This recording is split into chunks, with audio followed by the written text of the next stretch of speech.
어느 가족에게 찾아온 극적인 반전이 화제가 되고 있습니다. 남편의 죽음 이후 외면받던 한 어머니의 마음 아픈 이야기가 SNS를 통해 퍼지며 많은 이들의 공감을 얻고 있습니다. 제보에 따르면 남편이 남긴 특별한 유언장이 가족의 관계를 송두리째 바꿔놓았다고 합니다. 평생 가족을 위해 살아온 72세 어머니가 겪은 서러움과 상처 그리고 남편의 독특한 선택이 가져온 놀라운 변화. 이 이야기는 단순한 가족 갈등을 넘어 우리 사회에 깊은 울림을 주고 있습니다. 과연 어떤 유언이 가족의 마음을 뒤흔들었을까요? 지금부터 여러분께 그 특별한 이야기를 전해드리겠습니다. 여기서 잠깐 더 많은 이야기와 재미있는 콘텐츠를 놓치지 않으시려면 지금 바로 구독과 알림 설정을 해주세요. 여러분의 관심이 저희 채널에게 큰 힘이 됩니다. 정연이는 거울 앞에 앉아 머리를 매만졌습니다. 80에 가까운 나이지만 여전히 그녀의 손길은 섬세했어요. 오늘은 큰아들 재혼의 집에서 모임이 있는 날이니까요. 오랜만에 가족들을 모두 만날 생각에 가슴이 설레었습니다. 오늘은 어떤 옷을 입을까? 침대 위에 몇 벌의 옷을 펼쳐놓고 고민했습니다. 결국 남편 강도윤이 마지막으로 선물해준 옥색 한복을 골랐어요. 고급스러운 비단 소재는 아니었지만 정연이에겐 무엇보다 소중한 옷이었습니다. 도윤이 떠난 지 벌써 1년이 흘렀네요. 문득 그의 미소가 떠올라 가슴 한편이 아려왔습니다. 어머님, 그 한복 입으실 거예요? 큰 며느리 윤소정의 목소리가 귓가에 맴돌았어요. 지난번 모임에서 그녀는 정연이의 옷차림을 보고 그렇게 물었었죠. 요즘은 그 나이에도 명품 하나쯤은 걸치셔야 한다던데. 어머님도 이제 좀 멋내셔야지요. 그 말이 칭찬인지 비난인지 구분할 수 없었습니다. 정연이는 평생 검소하게 살아왔어요. 남편과 함께 작은 가게를 꾸리며 두 아들을 키우는데 모든 것을 쏟았죠. 명품이라니. 그녀에겐 너무 먼 이야기였습니다. 버스에서 내려 아들네 아파트 단지로 들어섰어요. 강남의 고급 아파트였습니다. 재혼은 중견기업 부장으로 승진한 뒤 이곳으로 이사했죠. 엄마, 이제 우리도 좀 넓은 데서 살아야지라며 자랑스레 집들이에 초대했던 날이 생각났어요. 그때 정연이는 진심으로 기뻤습니다. 아들이 성공한 모습을 보는 것보다 더 행복한 일이 어디 있겠어요? 초인종을 누르자 소정이 문을 열었습니다. 어머님 오셨어요? 어서 들어오세요. 소정의 미소는 완벽했지만 어쩐지 차가웠어요. 정연이는 준비해온 과일 봉지를 내밀었습니다. 별거 아니지만 애들 간식으로 먹으렴. 아이고, 뭘 이런 걸 다. 저희가 과일 배달시켜놨는데. 소정은 무심코 한 말이었겠지만 정연이의 마음엔 작은 생채기가 났습니다. 거실에는 벌써 사람들로 북적였어요. 설날이라 친지들이 모인 모양이었죠. 정연이는 구석에 자리를 잡고 앉았습니다. 아무도 그녀에게 다가오지 않았어요. 손자들조차 할머니 안녕하세요라는 인사만 건네고 다시 놀이에 빠져들었죠. 한참 후 정연이는 부엌으로 향했습니다. 도움이라도 줄까 하는 마음이었어요. 어머님 괜찮으세요? 저희가 다 할게요. 소정의 목소리에는 약간의 경계가 담겨 있었습니다. 정연이는 잠시 망설이다가 물었어요. 오늘 음식은 내가 준비할까 했는데. 아, 저희가 다 주문해놨어요. 어머님은 편히 쉬세요. 결국 정연이는 거실로 돌아왔습니다. 텔레비전에서는 시끌벅적한 설날 프로그램이 방송되고 있었죠. 하지만 그녀의 마음은 공허했어요. 평생 설날이면 새벽부터 일어나 음식을 준비하고 가족들을 위해 분주히 움직였는데 오늘은 그저 손님일 뿐이었습니다. 잠시 후 재호가 정장 차림으로 나타났어요. 엄마, 잠깐 나갔다 올게요. 오늘 처가에도 들러야 해서. 정연이는 놀라 고개를 들었습니다. 벌써? 밥도 안 먹고? 거기서 먹을 거예요. 오늘은 처가 먼저 가기로 약속했거든요. 그 말을 들은 순간 정연희의 마음 한구석이 무너져 내렸습니다. 설날인데도 아들은 그녀와 함께할 시간이 없었어요. 재호의 뒷모습을 바라보며 정연희는 자신이 얼마나 작은 존재가 되었는지 실감했습니다. 그날 정연희는 부끄러웠습니다.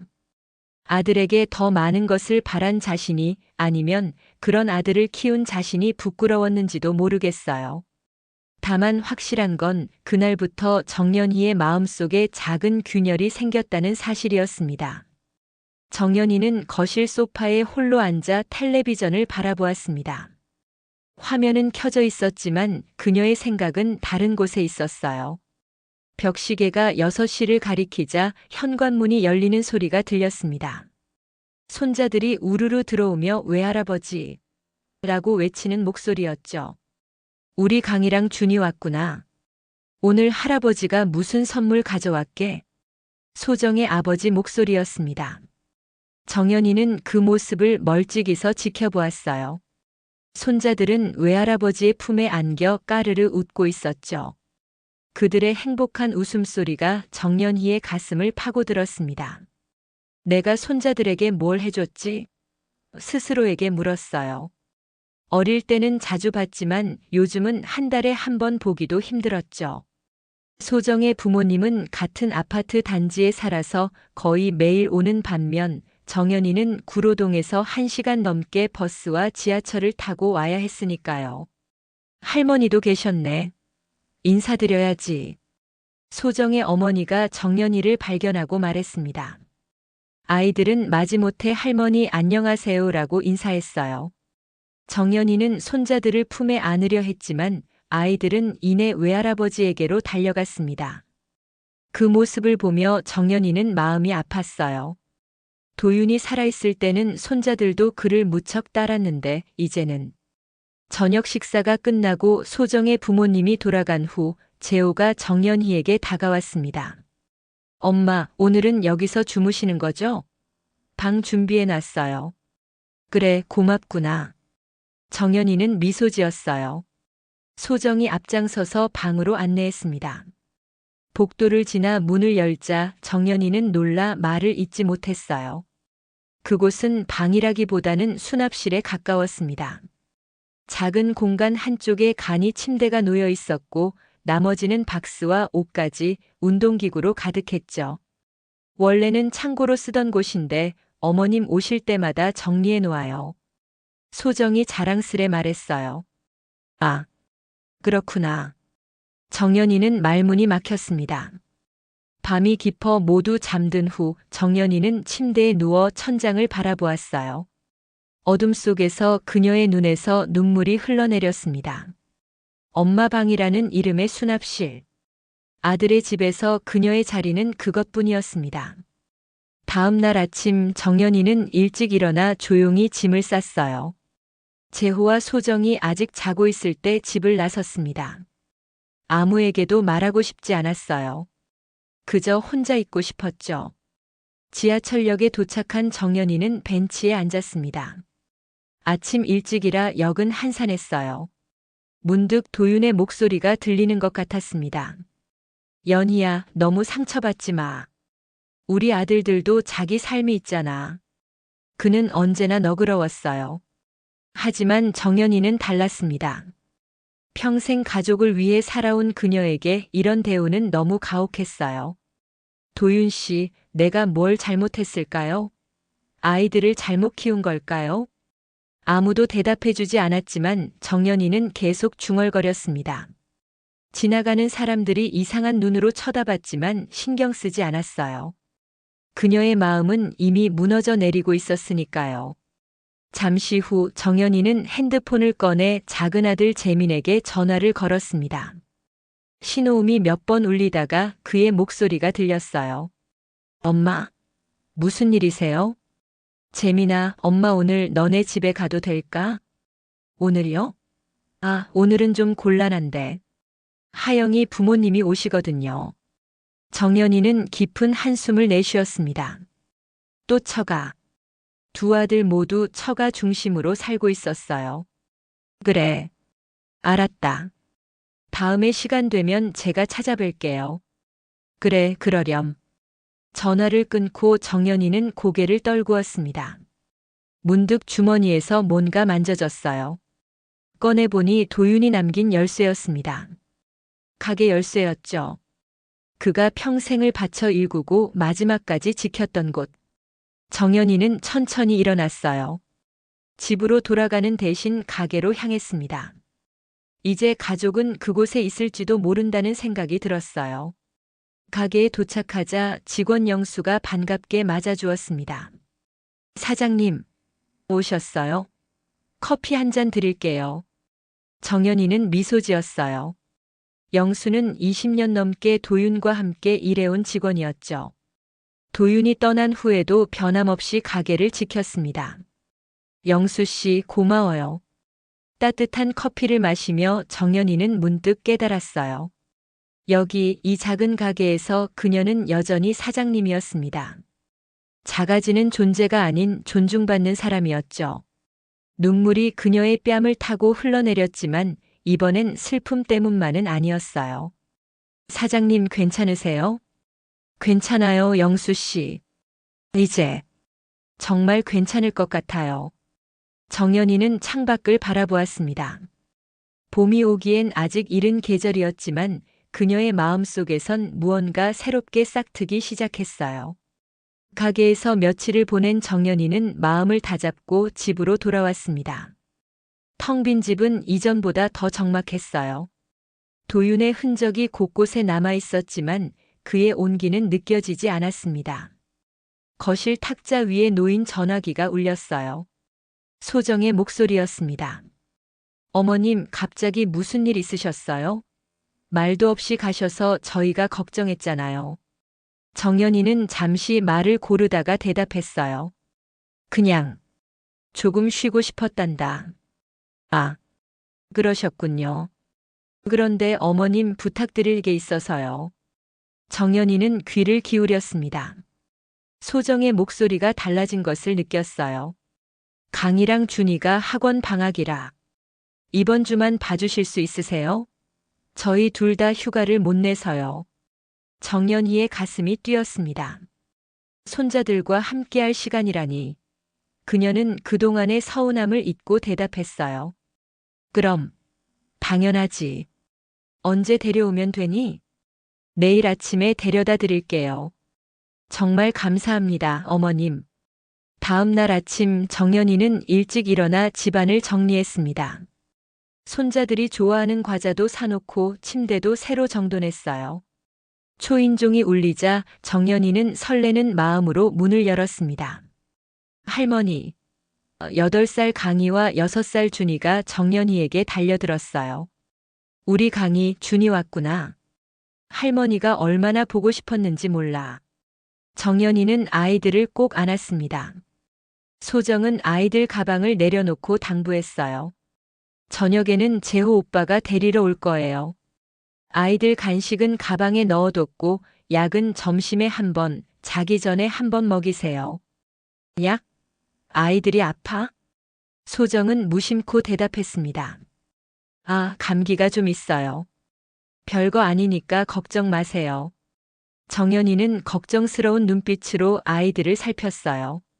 강희의 얼굴이 조금 상기된 것 같았습니다. 알았다. 잘 돌볼게. 소정이 떠난 후 정연이는 손자들과 즐거운 시간을 보냈습니다.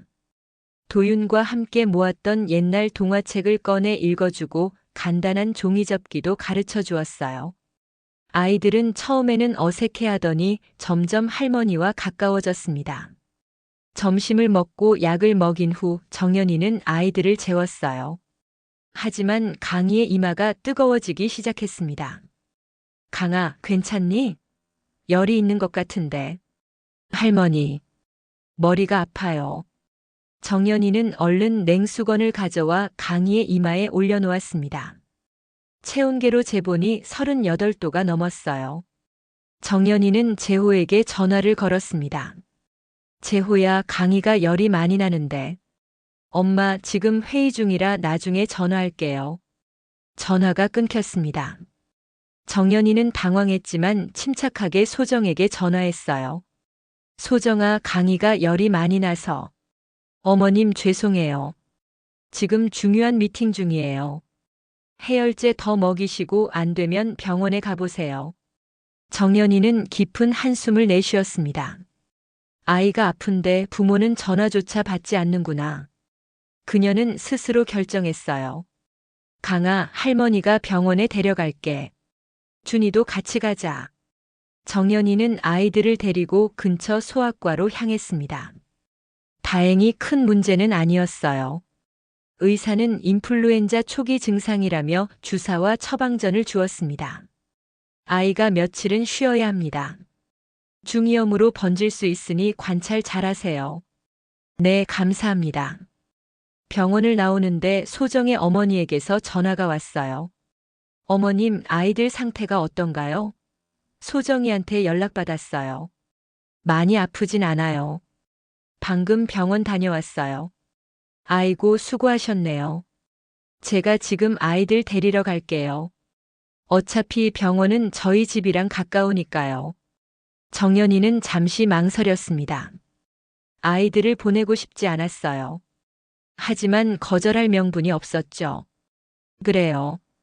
주소 알려드릴게요. 1시간 후 소정의 어머니가 정연희의 집에 도착했습니다. 아이들은 할머니와 헤어지기 싫어했지만 소정의 어머니는 단호했어요. 우리 강희, 준이. 외할머니 집에 가면 더 편하게 쉴 수 있어. 이번 주말에 할머니 보러 오자, 응? 정연이는 문턱에 서서 떠나는 아이들을 바라보았습니다. 강희가 뒤돌아보며 손을 흔들었어요. 할머니, 다음에 또 올게요. 문이 닫히고 집은 다시 적막에 잠겼습니다. 정연이는 아이들이 놀았던 거실을 정리하며 눈물을 참았어요. 이제 와서 눈물을 보일 필요는 없었습니다. 그녀의 마음은 이미 충분히 아팠으니까요. 그날 이후 일주일이 지났지만 재호에게서는 연락이 없었습니다. 주말이 됐을 때 정연이는 조심스레 전화를 걸었어요.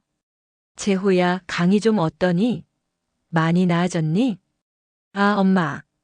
아이들이요? 지금 처가에 있어요. 이번 주말은 장인어른 생신이라. 정연이는 더 이상 듣지 않았습니다. 약속은 그저 허공에 떠다니는 말에 불과했어요. 아이들과의 약속도 그녀와의 약속도. 전화를 끊고 정연이는 창가에 앉았습니다. 밖에서는 아이들이 뛰어노는 소리가 들렸어요. 그 소리가 그녀의 마음을 더 아프게 했습니다. 문득 서랍에서 무언가 꺼내고 싶은 충동이 들었어요. 그곳에는 도윤의 유언장이 있었습니다. 아직 아무에게도 보여주지 않은. 정연이는 서랍으로 향했습니다. 이제 때가 온 것 같았어요. 흐린 하늘이 정연이의 기분을 대변하는 듯 했습니다. 그녀는 변호사 사무실 앞에 도착해 잠시 망설였어요. 손에 쥔 서류 봉투가 무겁게 느껴졌습니다. 도윤이 세상을 떠나기 전 그녀에게 맡긴 유언장이었죠. 들어가시죠, 사모님. 정장 차림의 중년 남성이 정연이를 맞이했습니다. 김 변호사였어요. 도윤의 오랜 친구이자 법률 대리인이었죠. 마음의 준비는 되셨나요? 정연이는 고개를 끄덕였습니다. 사실 준비가 됐다기보다는 더 이상 미룰 수 없다는 생각이 들었어요. 도윤이 떠난 지 1년 그녀는 아이들에게 유언장 이야기를 꺼내지 않았습니다. 아직 상처가 아물지 않았을 거라고 생각했죠. 하지만 이제는 달랐어요. 재호와 재민이를 불러야겠어요. 그리고 영수 씨도. 김 변호사는 고개를 끄덕였습니다. 그는 도윤의 뜻을 이미 알고 있었어요. 일주일 후 정연이는 가게 사무실에 앉아 있었습니다. 창밖으로 빗방울이 떨어지기 시작했어요. 곧 재호와 재민이 도착할 시간이었죠. 그들에게 유언장 낭독이 있다고만 알렸을 뿐 자세한 내용은 말하지 않았습니다. 문이 열리고 재호가 들어왔어요. 평소와 달리 정장 차림이었습니다. 엄마, 도대체 무슨 일이에요? 갑자기 유언장이라니. 그의 목소리에는 짜증이 묻어 있었어요. 곧이어 재민도 들어왔습니다. 그는 형보다 차분해 보였지만 눈빛에는 불안함이 어려 있었어요. 어서 들어오렴. 정연이는 아들들을 자리에 앉히고 말했습니다. 잠시 후 영수와 김 변호사도 도착했어요. 사무실은 긴장감으로 가득 찼습니다. 자, 그럼 시작하겠습니다. 김 변호사는 서류를 펼치고 안경을 고쳐 썼어요. 그는 정중한 목소리로 낭독을 시작했습니다. 나 강도윤은 맑은 정신으로 다음과 같이 유언한다. 시작 부분은 일반적인 법률 용어로 가득했어요. 그러다 갑자기 분위기가 바뀌었습니다. 내가 평생을 바쳐 일군 가게 강시상회는 20년간 나와 함께한 이영수에게 물려준다. 그는 내 사업의 진정한 동반자였으며 앞으로도 이 가게를 잘 이끌어갈 것이다. 재호의 얼굴이 굳어졌어요. 재민도 놀란 표정이었습니다. 영수는 고개를 숙인 채 말없이 앉아 있었죠. 내 개인 재산 중 반은 사랑하는 아내 정연희에게 남긴다. 나머지 반은 희망복지재단에 기부하여 어려운 이웃을 돕는 데 사용하길 바란다. 재호가 의자에서 벌떡 일어났습니다. 뭐라고요? 이게 무슨 소리예요? 우리는요? 김 변호사는 재호를 진정시키고 계속 읽었어요. 내 두 아들 강재호와 강재민에게 남기는 물질적 유산은 없다. 그들은 이미 충분한 교육과 사랑을 받았으며 스스로 자신의 길을 개척해 나갈 능력이 있다. 진정한 유산은 물질이 아닌 정신에 있음을 깨닫길 바란다. 사무실은 침묵에 휩싸였습니다. 재호의 눈에는 분노가 가득했고 재민은 믿을 수 없다는 표정이었어요. 마지막으로 내 아내 정연희에게 당신은 내 인생의 가장 큰 축복이었소. 당신이 선택한 길을 걸어가시오. 이제는 자신만을 위한 시간을 가질 자격이 있소. 김 변호사가 서류를 접었습니다. 낭독이 끝났어요. 정연이는 남편의 마지막 메시지에 눈물이 났습니다. 그는 마지막까지 그녀를 생각했던 거였어요. 이게 말이 됩니까? 재호가 소리쳤습니다.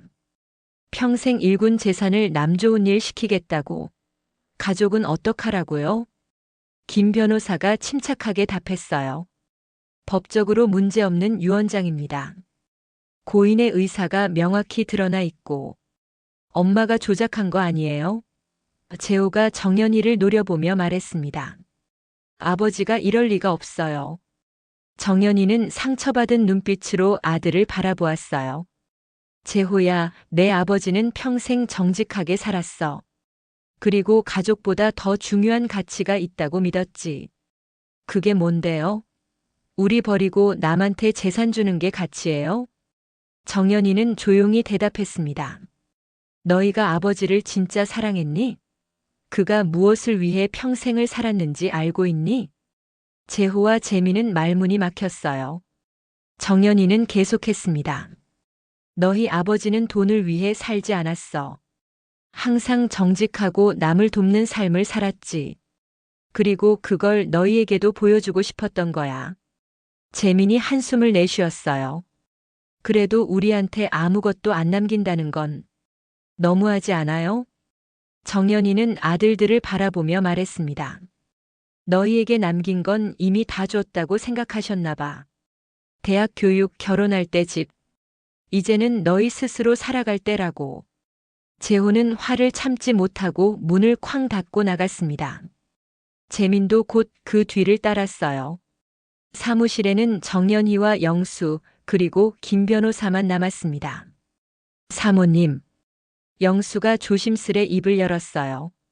저는 이런 결정 몰랐습니다. 가게를 제가 받는다니. 정연희는 미소 지었습니다. 도윤 씨가 항상 자네를 믿었어. 가족보다 더 가게를 사랑한 사람이니까. 그날 밤 정연이는 혼자 침대에 누워 천장을 바라보았습니다. 비가 창문을 두드리는 소리가 들렸어요. 마치 도윤이 그녀에게 말을 건네는 것 같았습니다. 잘했어, 연희야. 이제 시작이야. 정연이는 눈을 감았습니다. 아들들과의 관계는 이제 어떻게 될까요? 그녀는 알 수 없었지만 한 가지는 확실했어요. 도윤의 마지막 선택을 그녀는 끝까지 지킬 것입니다. 정연희의 예상대로 폭풍이 몰아쳤습니다. 유언장 낭독 다음 날 재호는 변호사를 데리고 찾아왔어요. 그의 눈빛에는 분노와 배신감이 가득했습니다. 어머니, 우리가 법적으로 대응하겠습니다. 재호의 목소리는 차가웠어요. 아버지가 정상적인 상태에서 쓴 유언장이 아니라고 생각합니다. 정연희는 차분했습니다. 이미 예상했던 반응이었죠. 내 아버지는 완전히 정상이었어. 김 변호사도 증인이고. 재호의 변호사가 나섰어요. 유언자의 정신 상태를 의심할 만한 정황이 있습니다. 가족을 배제하고 타인에게 재산을 넘기는 건 비정상적인 판단으로 볼 수 있습니다. 정연희는 쓴웃음을 지었습니다. 비정상적인 판단이라. 가족을 사랑한다는 게 꼭 재산을 물려줘야 하는 건가요? 재호가 테이블을 내리쳤어요. 어머니, 아버지가 평생 일군 재산인데 그걸 영수 씨 같은 타인에게 주는 게 정상이란 말입니까? 타인? 정연희의 목소리가 높아졌습니다. 영수 씨는 20년을 너희 아버지와 함께했어. 가게가 어려울 때도 떠나지 않고 지켰지. 내가 마지막으로 아버지 가게에 온 게 언제지? 재호는 말문이 막혔어요. 기억조차 나지 않는 듯 했습니다. 그리고 재산 절반은 복지재단에 가는 거야. 내 아버지가 평생 꿈꿨던 일이었어. 재호의 변호사가 메모를 하며 말했어요. 어쨌든 저희는 법원에 유언 무효 소송을 제기할 겁니다. 재판에서 만나 뵙죠. 그들이 떠난 후 정연희는 창가에 앉아 바깥을 바라보았습니다. 마당에 있는 감나무가 보였어요. 도윤이 젊었을 때 심은 나무였죠. 열매는 나눠 먹어야 더 달다며 항상 이웃들과 나눠 먹던 도윤의 모습이 떠올랐습니다. 며칠 후 재민이 찾아왔어요. 그는 형보다 침착해 보였지만 눈에는 불안함이 어려 있었습니다. 어머니, 저는 소송에 참여하지 않을 거예요. 정연희는 놀라 아들을 바라보았습니다. 정말이니? 재민은 고개를 끄덕였어요. 하지만 솔직히 저도 이해하기 어려워요. 아버지가 왜 이런 결정을 하셨는지. 정연희는 아들의 손을 잡았습니다. 내 아버지는 너희가 스스로 설 수 있다고 믿었어. 의존하지 말고 자신의 힘으로 살아가길 바랐지. 하지만 어머니. 재민이 망설이다 말했어요.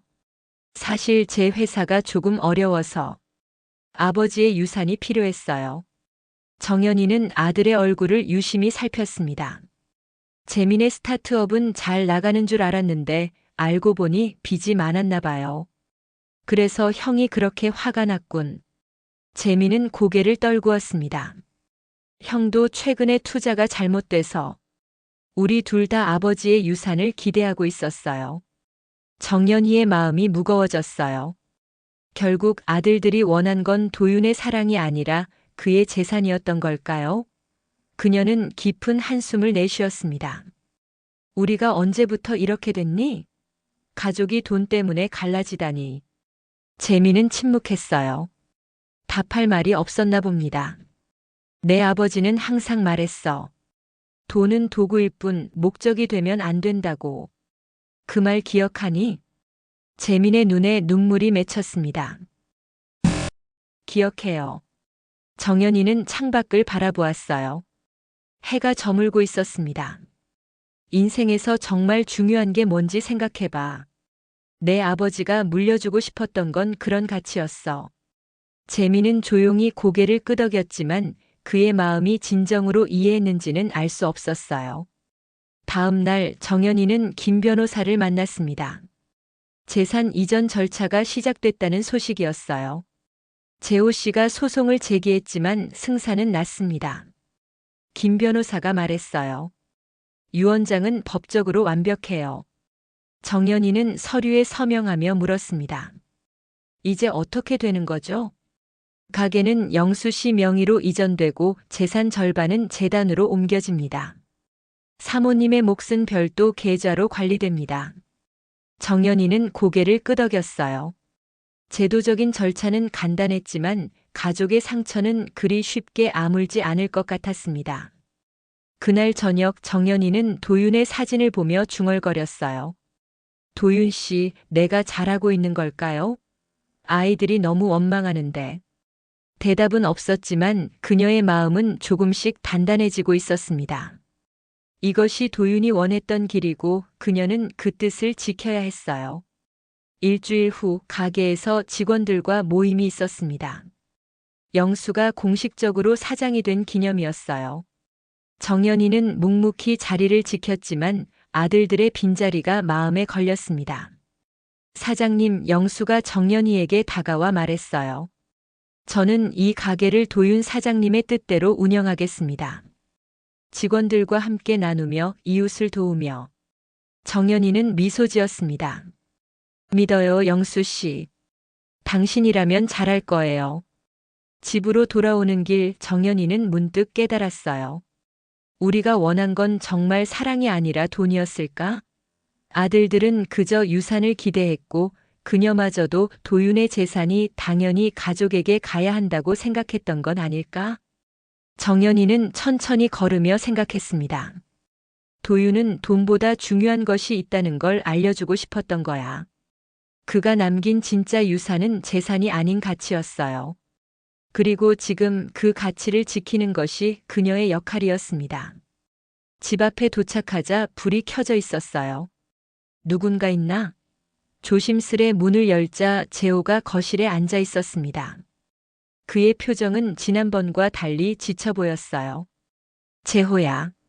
정연이가 놀라 말했습니다. 어머니, 이야기 좀 할 수 있을까요? 정연이는 거실 소파에 앉았습니다. 재호는 그녀 앞에 마주 앉아 있었어요. 창밖으로 보이는 하늘은 점점 어두워지고 있었습니다. 둘 사이에 흐르는 침묵이 무거웠어요. 어머니. 재호가 먼저 입을 열었습니다. 제발 다시 생각해 보세요. 이대로 가면 우리 가족이 완전히 무너져요. 정연이는 아들의 얼굴을 차분히 바라보았어요. 재호의 눈에는 걱정과 불안이 어려 있었습니다.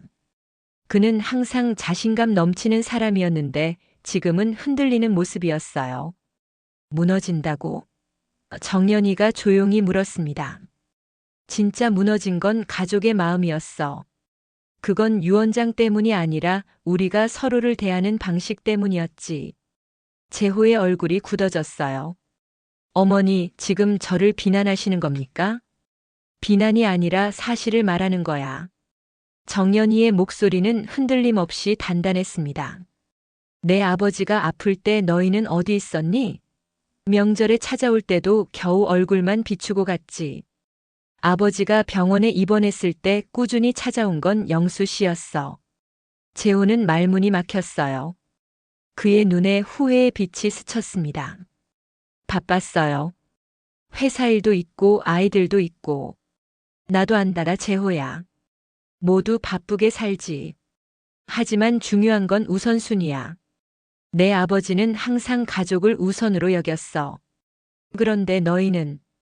정연이는 말을 멈추고 창밖을 바라보았습니다.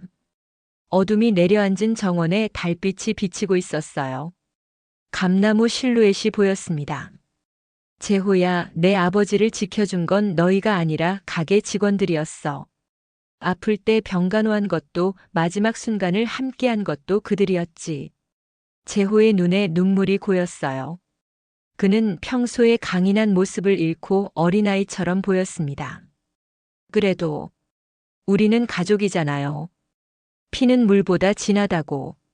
정연이는 쓴웃음을 지었어요. 피가 진하다면 왜 내 아버지 곁에 없었니? 피보다 중요한 건 진심이야. 재호는 말없이 고개를 숙였습니다. 잠시 침묵이 흘렀어요. 사실, 제가 아버지 유산을 기대한 건 사실이에요. 재호가 마침내 고백했습니다. 최근에 투자가 잘못돼서 빚이 좀 있어요. 그걸 해결하려고. 정연이는 아들을 바라보았어요. 그의 솔직한 고백에 마음이 아팠습니다. 왜 말해주지 않았니? 도울 수 있었을 텐데. 어떻게 말해요? 중견기업 부장이 부모님께 손 벌리는 꼴을 보이고 싶지 않았어요. 정연이는 한숨을 내쉬었습니다. 체면과 자존심. 그것들이 가족 간의 솔직한 소통을 가로막았던 거였군요. 재호야, 가족이란 어려울 때 서로 도와주는 거야. 내 아버지도 그걸 바랐을 거야. 그런데 왜 유산을 남기지 않으셨어요? 재호의 목소리가 떨렸습니다. 정연이는 잠시 생각에 잠겼어요. 도윤의 마음을 완전히 이해하진 못했지만 그의 의도는 알 것 같았습니다. 내 아버지는 너희가 돈에 의존하지 않길 바랐던 것 같아. 스스로의 힘으로 일어서길 원했던 거지. 그게 그의 사랑 방식이었어. 재호는 웃음을 터뜨렸어요. 그러나 그 웃음에는 슬픔이 담겨 있었습니다. 참 이상한 사랑 방식이네요. 필요할 때 돈을 주지 않는 게 사랑이라니. 정연이는 고개를 끄덕였습니다. 내 아버지는 항상 독특했지. 하지만 그의 뜻은 분명해. 너희가 진정으로 중요한 가치를 깨닫길 바랐던 거야. 재호는 머리를 감싸 쥐었어요. 이제 어떡하죠? 소송은 이미 시작됐고. 그건 내가 결정할 일이야. 정연이의 목소리는 단호했습니다. 하지만 내 아버지의 마지막 뜻을 존중해 주길 바라. 밤이 깊어갔습니다. 재호는 일어나 떠날 준비를 했어요. 생각해 볼게요, 어머니. 하지만 쉽지 않을 거예요. 정연이는 아들을 현관까지 배웅했습니다. 문턱에서 재호가 잠시 망설이다 그녀를 안았어요. 오랜만에 포옹이었습니다. 미안해요, 어머니. 모든 일에 대해서. 괜찮아, 아들아. 우리 모두 실수하니까. 재호가 떠난 후 정연이는 창가에 앉아 밤하늘을 바라보았습니다. 별들이 차갑게 빛나고 있었어요. 문득 도윤의 목소리가 들리는 것 같았습니다. 연희야, 잘하고 있어. 흔들리지 마. 정연이는 미소 지었어요. 그녀의 저항은 화려하거나 거창하지 않았습니다. 그저 고요하게 남편의 뜻을 지키는 것. 그것이 그녀의 방식이었죠. 다음 날 김 변호사에게서 전화가 왔습니다. 재호 씨가 소송을 취하하겠다고 연락해 왔습니다. 정연이는 놀라 자리에서 일어났어요. 정말요? 네, 조건은 없다고 하네요. 다만 어머님과 다시 관계를 회복하고 싶다고 전해달라고 했습니다. 정연이의 눈에 눈물이 고였습니다. 변화의 첫 발걸음이었어요. 도윤의 유언이 가져온 작은 기적이었습니다. 그녀는 창밖의 감나무를 바라보았어요. 아직 열매가 맺히기에는 이른 계절이었지만 언젠가 달콤한 감이 열릴 것입니다. 가족의 관계도 그렇게 회복되길 바라며 정연이는 깊은 숨을 내쉬었습니다. 봄비가 내리는 어느 오후 정연이는 창가에 앉아 빗방울이 유리창을 타고 흘러내리는 모습을 바라보고 있었습니다. 한 달 전 재호와의 대화 이후 그녀의 일상은 조용히 흘러갔어요. 재호에게서 가끔 안부 전화가 오긴 했지만 재미는 여전히 연락이 없었습니다. 전화벨이 울렸어요. 정연이는 천천히 일어나 수화기를 들었습니다. 여보세요? 어머니? 재민의 목소리였어요. 평소와 달리 힘이 없고 떨리는 소리였습니다. 재민아, 웬일이니? 무슨 일 있니? 정연이의 가슴이 쿵쿵 뛰기 시작했어요. 어머니, 제가 지금 어머니 댁에 가도 될까요? 정연이는 순간 말문이 막혔습니다. 재민이 먼저 찾아오겠다고 한 적은 거의 없었어요. 특히 유언장 사건 이후로는 더욱 그랬죠. 그럼 당연하지. 언제든 와도 돼. 지금 갈게요. 전화가 끊겼습니다. 정연이는 혼란스러웠어요. 재민의 목소리에서 무언가 심각한 일이 일어났음을 직감할 수 있었습니다. 그녀는 서둘러 집안을 정리하고 차를 준비했어요. 1시간 후 현관 초인종이 울렸습니다. 문을 열자 재민이 서 있었어요. 평소의 단정한 모습이 아니라 수염이 덥수룩하고 옷은 구겨져 있었습니다. 그의 눈은 충혈되어 있었어요. 들어오렴. 정연이가 문을 활짝 열었습니다. 재민은 말없이 들어와 소파에 털썩 주저앉았어요. 정연이는 아들 옆에 조심스레 앉았습니다. 무슨 일이니? 얼굴이 많이 안 좋아 보이네. 재민은 한참을 말이 없다가 갑자기 고개를 숙이고 흐느끼기 시작했어요. 정연이는 놀라 아들의 등을 토닥였습니다. 재민아, 무슨 일인지 말해봐. 엄마가 도울 수 있을지도 모르잖아. 어머니, 제가 망했어요. 재민이 마침내 입을 열었습니다. 회사가 파산 직전이에요. 빚이 너무 많아요. 정연이는 아들의 손을 꼭 잡았어요. 자세히 말해봐. 제가 새로운 사업 확장을 너무 서두르다가 무리한 투자를 했어요. 아버지 유산이 있을 거라고 생각하고 은행 대출도 받고. 재민의 말은 흐느낌에 섞여 끊어졌습니다. 정연이는 말없이 아들의 이야기를 들었어요. 재민은 계속 이야기했습니다. 하영이 부모님도 저한테 투자했는데 이제 그분들 노후 자금까지 날리게 생겼어요. 하영이는 아이들 데리고 친정에 가 있고. 재민의 눈에서 눈물이 흘러내렸습니다. 정연이의 가슴이 아팠어요. 아들이 이렇게 무너지는 모습을 보는 것은 처음이었습니다. 재민아. 정연이가 조용히 불렀어요. 어머니, 정말 미안해요. 재민이 고개를 들어 정연이를 바라보았습니다. 형처럼 소송을 제기하진 않았지만 마음속으로는 어머니와 아버지를 원망했어요. 왜 우리를 도와주지 않지? 하고. 정연이는 아들의 머리를 쓰다듬었어요. 괜찮아. 엄마도 처음에는 내 아버지의 결정을 이해하기 어려웠단다. 이제야 알겠어요. 아버지의 뜻이. 재민이 말했습니다. 돈에 의존하지 말고 스스로 책임지라는 뜻이었던 거죠? 정연이는 고개를 끄덕였어요. 내 아버지는 항상 자립심을 중요하게 여겼어. 그리고 돈보다 더 중요한 가치가 있다고 믿었지. 그런데 전 돈만 쫓았어요. 욕심이 너무 컸던 거예요. 재민이 한숨을 내쉬었습니다. 이제 와서 후회해도 소용없겠지만 정연이는 부엌으로 가서 따뜻한 차를 가져왔어요. 재민에게 건네며 말했습니다. 후회가 아니라 깨달음이라고 생각하렴.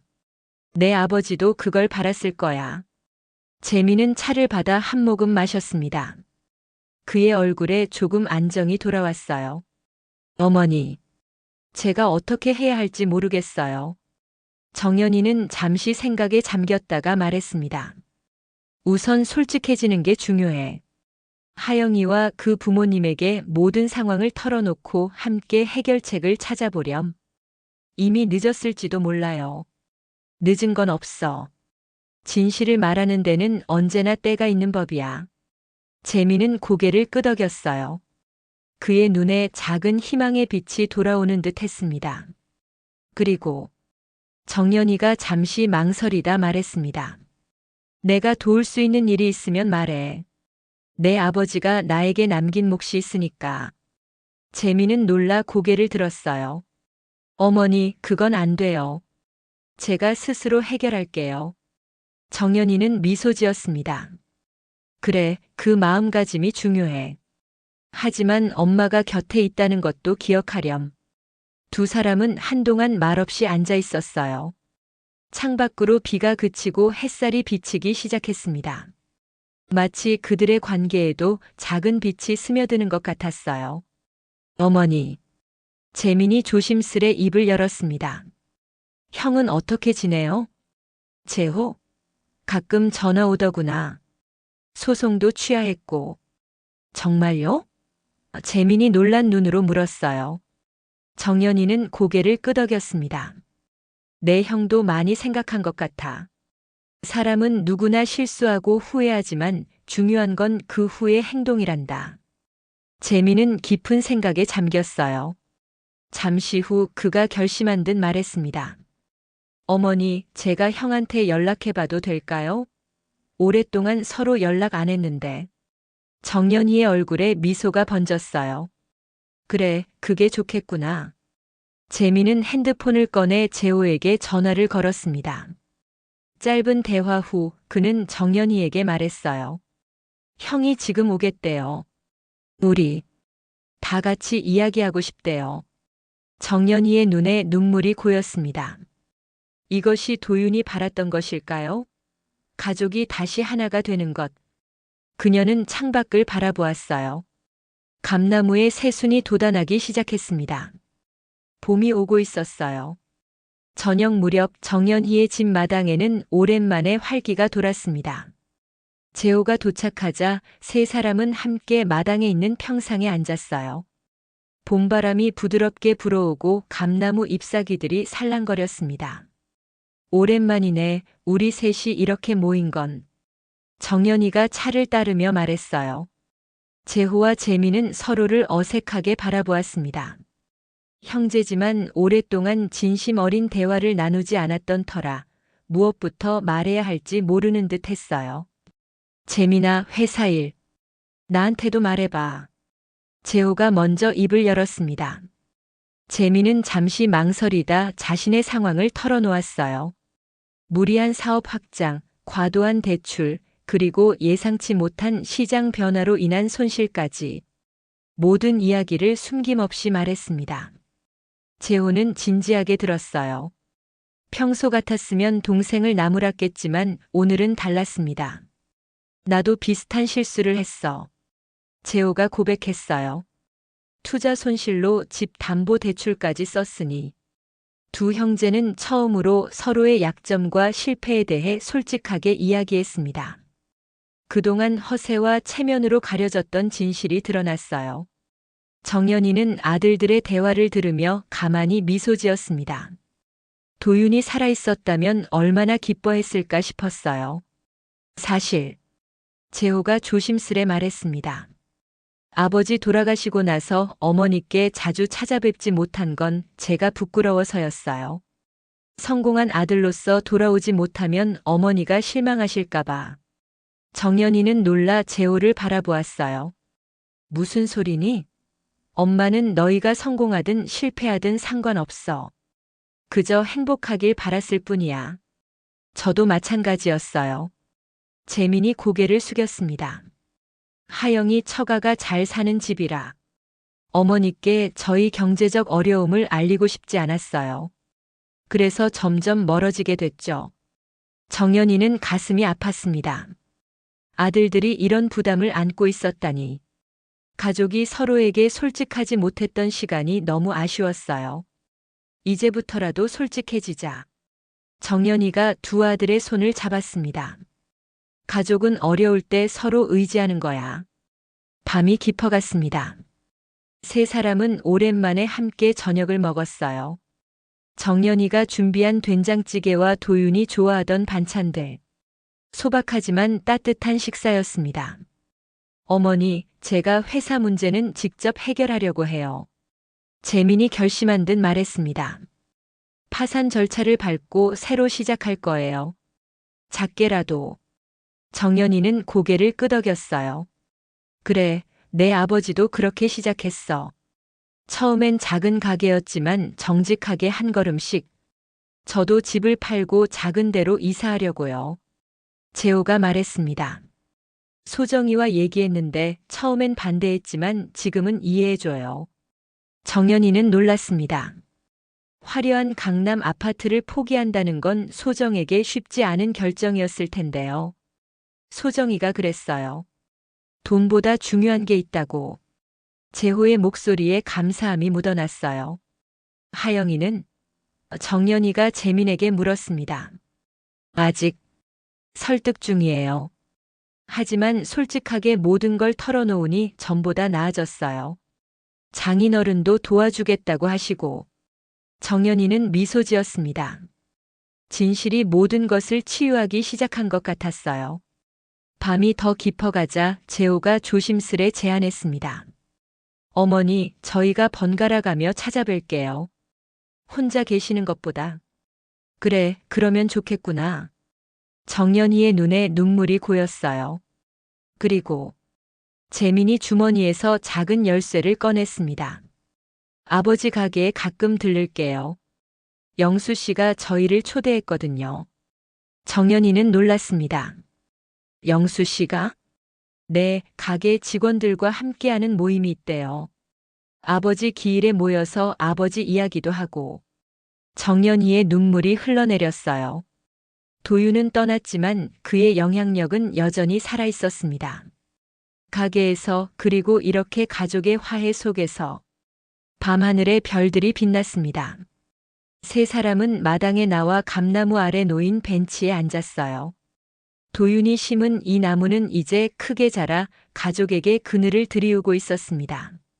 아버지가 이 나무를 심으실 때 말씀하셨어요. 재호가 추억에 잠겨 말했습니다. 감은 익을수록 달다고. 정연이는 고개를 끄덕였어요. 그래, 사람도 시간이 지나고 경험이 쌓일수록 더 깊은 지혜를 얻는 법이지. 어머니. 재민이 진지하게 말했습니다. 이제 알겠어요. 아버지가 주신 건 유산이 아니라 살아가는 길이었어요. 정연이는 감나무를 바라보며 미소 지었습니다. 아직 꽃도 피지 않은 이른 봄이었지만 그녀는 가을의 풍성한 열매를 그려볼 수 있었어요. 그래. 이제야 봄이 오려나 봐요.